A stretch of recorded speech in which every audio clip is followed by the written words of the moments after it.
Nkosi enhle yobuhle bokuphakama unyazi lwezulu. Amen. Siyabonga zikhonze izinhle zenkosi. Ithuba esiliphiwayo obaba siphakathi kwendlu yokukhonza ukuthi sifakaze ngendaba kaNkulunkulu. Amen. Ibona ke nami ukuthi isikhala siyavuleka. Kanti ubaba Sikhosana sabelile umsebenzi uyabe kahle kakhulu. Wathi ayinamngcele. Kodwa yilona lowo ozoza umntwana ugxuma ngaphakathi kuyena uyosuka umahlale endabeni kaNkulunkulu. Amen. Yaye kube inkonzo enhle kakhulu ke mayinjalo. Abantu bakaNkulunkulu bonke bezokhuluma ngoba ukukhuluma kwethu kungeze kwafana kodwa ekugcineni sonke sizombabaza ushembu unyazi lwezulu bese kuba khona ophilayo phakathi kwethu. Akabonge uNkulunkulu. Uyabona nje lapha eBhayibhelini ithi inkosi uKristu mayikhuluma ithi abanye benziwa kwi-fivefold ministry, ithi abanye benziwa abefundisi, abanye benziwa abavangeli, abanye abelusi. Ilona lowo ekukhulumeni kwakhe kukhona indlela asuke ezokwenza ngayo ukuze kodwa umhlambi kaNkulunkulu ude uflowa nje endleleni kaNkulunkulu. Ayibonge inkosi. Khona uzofundisa, bekhona ongeke afundise ozoyala. Kube khona ozovangela, kube khona sabiwe ngeindlela ezingafani kodwa sonke sinamathuluzi kaShemba. Akabonge uNkulunkulu. Noma silapha ngekhonza izinto zenkosi singabantu abahluliwe uthando likaShemba. Akabonge uNkulunkulu.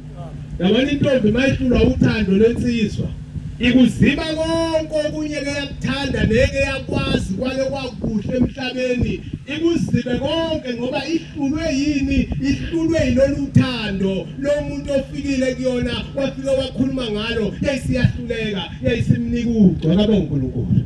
Njengoba silapha singabantu abanjalo abahlulwa uthando likaShemba malifika phezu kwethu, njengoba ithi mangiphiwe Nkosi nami loluthando lobuntwana ukuze ngizawufela lapha esandleni sakhe. Akabonge uNkulunkulu.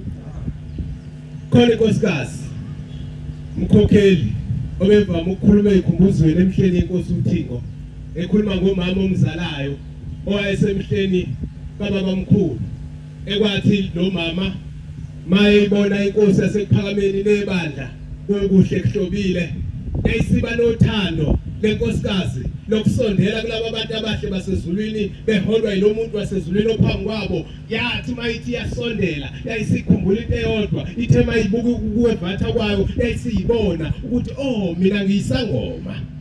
Ithe mayibona ukuthi yona iyisangoma yayisithula isikhashana, ithanda ukuya kuShemba, ithanda ukuya ebandleni.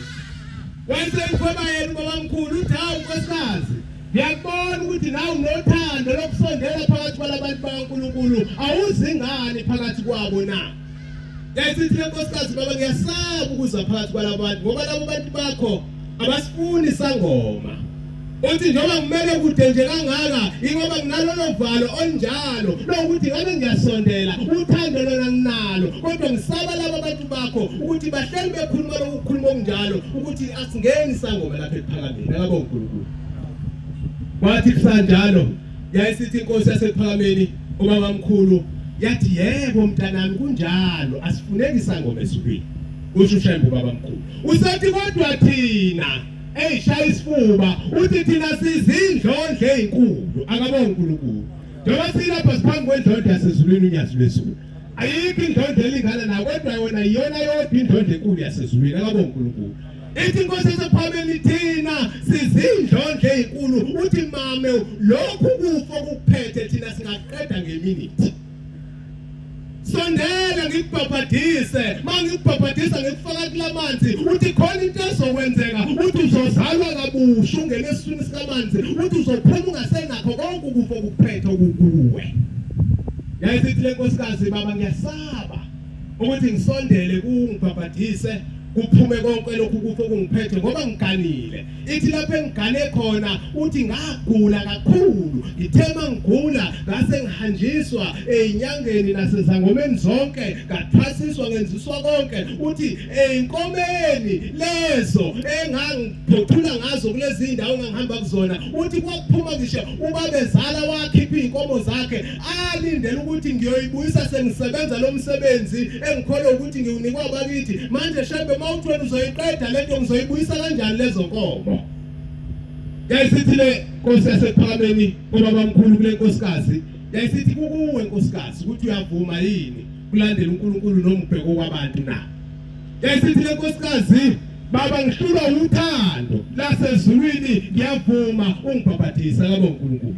Yabhabhathisa le nkosikazi ithema isiphuma emanzini yaphuma ingasenakho konke lokukufa kwakusemzini. Wayesethi uShembeke ngoba ukhale ngeinkomo ukuthi zizobuya kanjani zingaba bezala wakho nansi into ozoyenza uzoza lapha ePhakameni uzothatha lamanzi uthi uzoqhubeka bazophila abantu ngalamanzi ozowathatha lapha kimi. Le nkosikazi wayeseyigcoba wathi ngiyagcoba uzoba umkhokheli uzoshumayela ivangeli kulo lonke lelizwe lale ndawo sakhumbula noma kusenyalazi noma kusensezini. Yaphuma le nkosikazi ishumayela ivangeli ingena emzini abantu begula ifike nalamanzi wathatha ePhakameni kuShembe ibaphilisa abantu bayikhiphi inkomo. Besithi le nkosikazi ngizoyisa kuShembe yini lezi nkomo ngizozenza kanjani kwathi hayi ziyise kuye yayiyisa kuye. Wayesethi khala lezi nkomo umntanami kazizi kimi ilezi yankomo wakhala ngazo ukuthi wena uzoyibuyisela kanjani inkomo yikalo bezala wakho akuphothula ngazo kulokugula okuphethe kulabantu wawuhamba kuba kaba uNkulunkulu. Mhlawumbe itayisusayo kuwe noma ukuphila kahle kangakanani ngayo unalo icebo lokuthi usuwezo replace kanjani kuwena kaba uNkulunkulu. Kukhona ivivinye ikhona eyinokusehlela endleleni yokuhamba kokukholwa kodwa ngizosho namhlanje ukuthi uNkulunkulu usuke ezoqinisa ukholo lwethu endleleni yokuhamba kwakhe kaba uNkulunkulu. Yabona nje kuke kwakhona inkokhelo ehlaya emzini wasePhakameni kuxoxa esinye isakwasa kwamngengwe ngapha eMkhambathini esasivama ukuxoxa le ndaba sithi kwake kwehla inkokhelo phakathi komuzi wasePhakameni. Uma ehlile le nkokhelo ithi kwakwehla ingilosi ezayikhishwe ezulwini uShembe ezayikhipha bonke abantu zibashaya abantu phakathi komuzi wasePhakameni ababenezeduko benza ungalungi phakathi komuzi kaNkulunkulu. Wangathintwa umuntu kodwa kwakusho isibhaxu esibonwa uwena wedwa ushawe yilezi ingilosi zigijimisa igceke lonke lomuzi zize ziyokukhipha esangweni. Ithi le nkosikazi umamngwengwe yafika noyise isayishesha kungena ngomunye unyaka emzini wasePhakameni kanti bazofika ngalesikhathi sale nkokhelo uthi babehlangana nabantu uthi bangena ngesango lakaMdedele uthi behlangana nabantu bahambe begijima bethwala izandla emakhanda beshawa zingilosi maye bephuma ngaphandle komuzi wasePhakameni bangaphinde batholakale. Uthi kwase bakhona indoda phakathi komuzi wasePhakameni ekwakugoba isibongo lendoda le kwakuyilaba abantu ubabamkhulu emhleni yakhe aye babiza ngokuthi bayizomeleli zevangeli akabo uNkulunkulu. Babe khona abantu abafana nani insizwa zevangeli akabo uNkulunkulu abantu ababephila ukukholwa bephila ubungcwele behamba kahle emsebenzini kaNkulunkulu. Nale nsizwa ke emhleni kaBabilanga yayinjalo iphathi impahla zikaBabilanga kuyindoda ethenjiwe phakathi komuzi kaNkulunkulu kodwa kwatholakala nayo bathi bahlangana nayo iyagijima ikhala maye ithwala izandla ekhanda iyophuma ngesango ngohlangana abaningi awubekishwa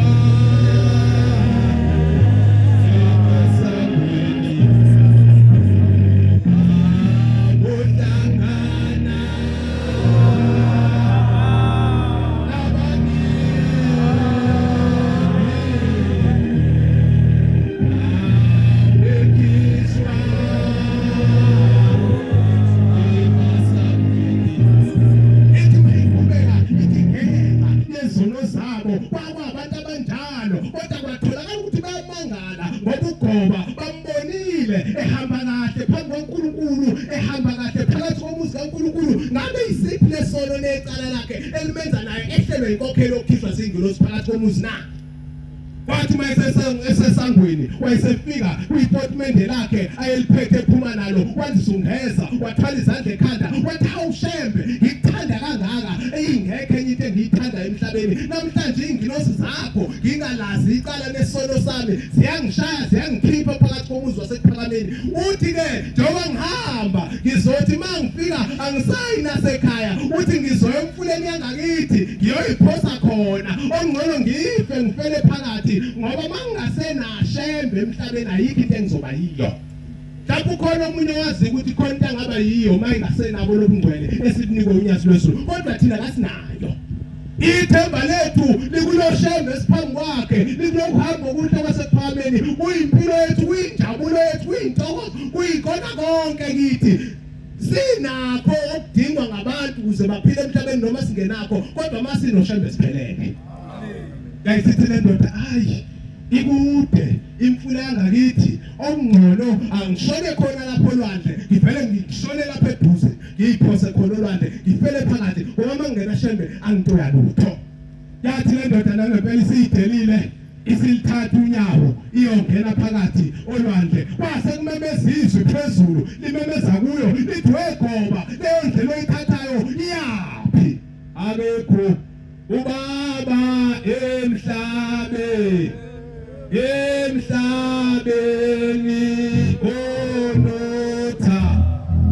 onothando lunje ulwa olunje ngolwakho akekho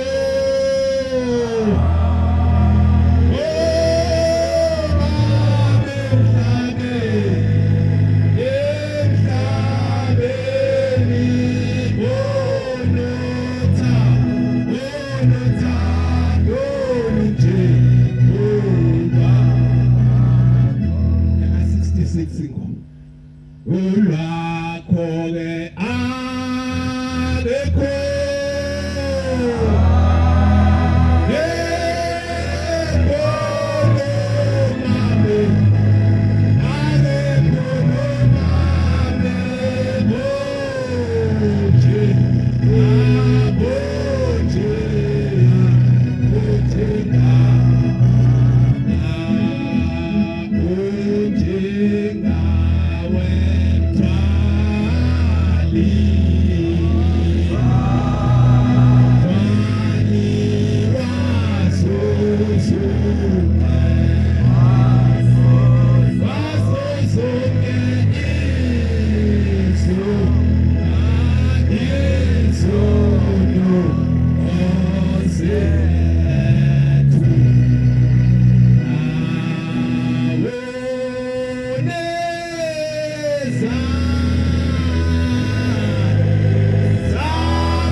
akakhona umama emhlabeni onothando olunjengolwakhe akabonga uNkulunkulu njengomthwalo wazo zonke izono zethu thina bona abalisiza akabonga uNkulunkulu waselikhuluma lelizwi kugoba lithi hayi buyele emzini wasePhalameni goba sewuthethelelwe ubungaxoshwa ngoba bewonile kodwa uNkulunkulu ubevivinya uthando nalo goba ngoshembe ukuthi lukhulu kangakanani uzothi mawukhishwa lapha emzini wasePhalameni awuzosho yini ukuthi hayi uyafana okwalapha ePhalameni nokwakwenye indawo sikubona usukwenye indawo usuthi hayi vele lapha kwangelutho kodwa kungamela ukufa ngoba wazi ukuthi into ophuma kuyo inqabe epheleleyo yokukhonza uNkulunkulu akabonga uNkulunkulu kwakuthando olalivivinya ugoba thema ngithi qala ukukhuluma ngathi zahlulwa uthando lukashemba akabonga uNkulunkulu okuyilona elisehlukanisa nazo zonke izinto ebesiyithanda mangikhuluma ngokufa okwakuleya nkosikazi okwakukuyo kukhona izinto kulokuhamba